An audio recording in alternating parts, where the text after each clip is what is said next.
All right, everyone, welcome back. This week, pretty short little video, no welding. What we're going to be dealing with is setting up the dual wire feeder for both the single and the dual scan laser guns. So we'll just go through basic setup on the wire feeder, how to attach the liner itself to the liner arm mounted to each gun. Then we'll show you the display panel on the dual feeder and how to select between uh, drive A, drive B, and how to select both drives at the same time. So we'll go ahead and get everything kind of rearranged, get everything set up. We'll show you how to set up the feeder with both spools, how to attach the liners, and then we'll go to the guns, show you how to set up both guns. All right, so we've got the feeder up on the table so we can get a nice camera shot of it. So with this feeder, we've got two separate drive roll assemblies so we can run. Right now we've got two spools of 045 stainless wire. If we wanted to, we could run a single spool of aluminum and a single spool of stainless, a single spool of aluminum and a single spool of like regular hard wire, mild steel wire, ER70, something like that. Right now we got it set up to where we can run two wires at the same time. So they'll actually feed parallel into our weld pool the way we have it set up now. So basic MIG gun or like MIG machine setup, put the spool on, line it up with the little nub for the brake, tighten down your lock nut, nothing super complicated there. The one thing with these feeders is when you put the liner in, it does have a little set screw here on the drive roll assembly. And so you can see the liner come through and almost contact the actual drive roller itself. You want to pull it out just a little bit so it's almost making contact, but not quite dragging. Tighten up your set screw, and then as far as locking down the drive roll, it's just like a MIG machine. So real simple setup here. If you've ever operated a MIG machine and changed the spool out, this thing should be second nature for you. There's nothing fancy about it as far as that goes. So now that we've got how to set up the actual drive rolls themselves, of course, you're lining up your 1.2V or 0.9V, 1.2U, whatever wire you're running, you still want to match obviously your drive rollers to the wire size and the wire type. V for hard wire, stainless, and then U grooves for your like silicon bronze or aluminum wire. So basic MIG setup there. All right, so here's our dual liner. We've already ran our line or our wires up through the liner itself. So now we've got our dual feed wire guide, and basically we've got a set screw to hold our tip, and then we've got set screws to actually hold the liner itself, so we can just feed these wires right up through the guide. Sometimes you do need to take off your actual tip, so we can pull that set screw, push those wires up through. Now we can set our set screws to hold the liner so it doesn't try to pull back on us. Just give that a little pinch. We don't have to crush them. Now you can take your wires, feed your wires through the tip, lock the tip in place. So now we've got our bolt that actually attaches to the gun. Pull that out.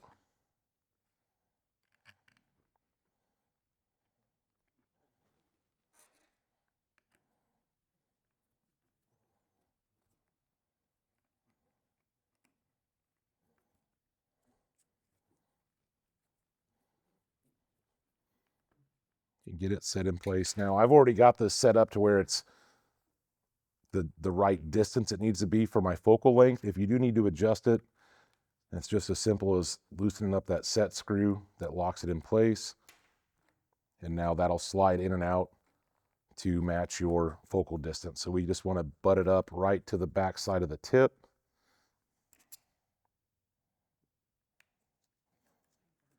We can just tighten it down.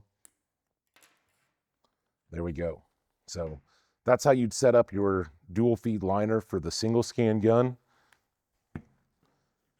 So I'll give you a little bit of an underside shot there. So super simple setup. It's a lot like the single wire feed as far as the way the arm attaches. You just lock it in place.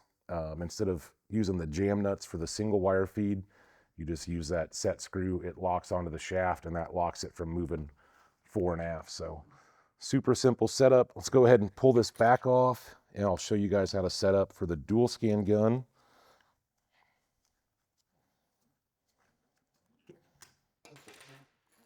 So we can just take out our lock nuts here.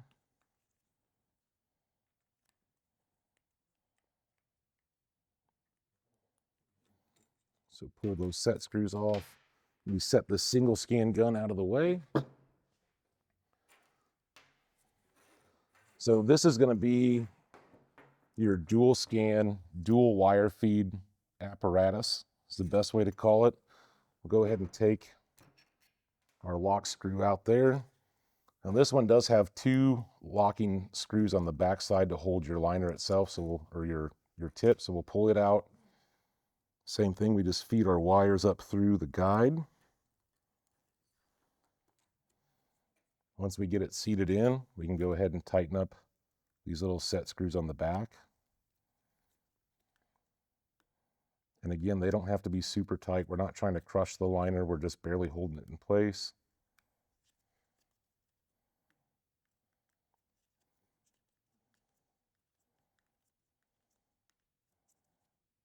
Just give them a little snug.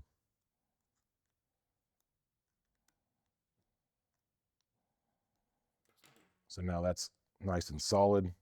We've got our wires coming up through the tip. You do want to make sure that they don't twist on you. So if you try to put it in like this, they're going to be twisted. So you do want to keep them straight. Go ahead, feed them through your tip.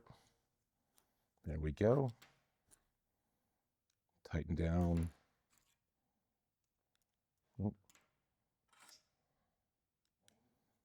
Tighten down those set screws there. So now we can take our bolt, line this up through the slide.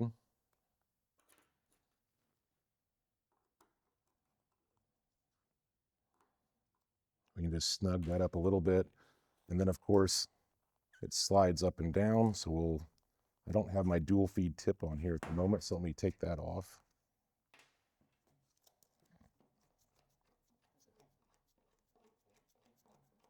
We'll have to put our other focal tube on, which I guess it's good we didn't do that because I can show you how to do that too. So now for our dual scan gun, we've got our dual scan tip with our dual feed nozzle. Forgot to put the lock nut on.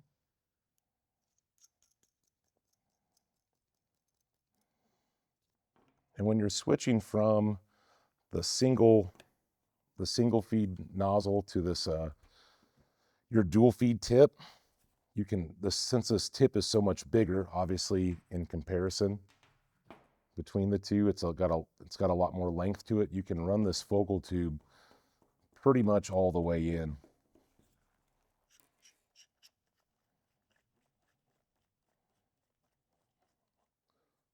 So we'll leave it about right there. Spin our lock nut down.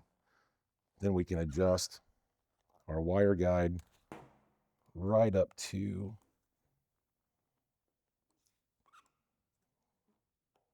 the back side. Give it a little snug. And now we're set up for a dual feed wire on our dual scan laser gun. So super simple setup. Takes a little bit, it's a little bit of a process to tighten everything up, but the adjustment's super easy. It's actually a lot easier than the single scan where you have to undo the jam nuts and then thread everything up and down and then tighten it back up. So as far as adjustment, this is a lot easier. It just takes a little bit longer to get it set up the first time. So now that we've set up the wire feeder, we've set up both guns, let's go ahead and plug this thing up to a unit and I'll show you guys the control panel real quick and how to operate it.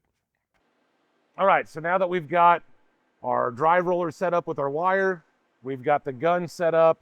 So now if we're ready to weld, now we've got our control panel for the feeder itself. So there are a couple differences between this and the single feeder. Obviously we still have our stop and run button. We've got our manual feed and manual retract. The main difference is going to be up here in this top left corner. We've got A, B, and then A and B. So The feeder can independently control each drive roll assembly. So like I said, if you did have two single liners, you were running two different spools of wire. Maybe A is your aluminum spool, you switch liners, you can switch to your B spool, which might be, ER70, mild steel, might be stainless, or like we have it set up right now, we've got two spools of the same size wire, stainless, 308. So now we can run hit A and B. We're running both feeders at the same time. If we come to our settings page, same exact settings page as a single feeder. So we have our supplemental feed and our retract length to set our stick out after we're done welding. Also helps that pull it out of the weld. Let's see, we go return. We still have our pulse. So we have continuous wire feed and pulse wire feed still with the dual feeder. So all of that is available. You even have a section where if for some reason the motors get out of sync, you can actually adjust each motor, the drive speed in relation to the other one. That way you can get them to feed consistently together. They feed evenly. So there is a drive motor, adjustment there. Other than that, it's pretty simple, up and down, everything's in centimeters per minute. So typically if you're running a single 045 wire, let's say we're running 065 stainless, running 045 wire, we might be around 65, 70, even like 75 centimeters a minute. Running dual 045 wires, we're going to be more down around 35, maybe 40 centimeters a minute for that same weld under the same wattage. So you can basically cut your feed rate in half, and that'll give you a real nice, almost convex weld profile to a flat profile if you're doing a fillet weld. So that pretty much wraps up how to set up the dual feeder. We've covered basically mounting the spools into the feeder itself, how to mount the liner to each different gun, the single scan and the dual scan, and then going over the controller. So that's pretty much it. They're pretty basic as far as the wire feed goes. If you've ever set up a MIG machine, it's pretty much the same thing as setting up a MIG drive roll assembly. So not super complicated.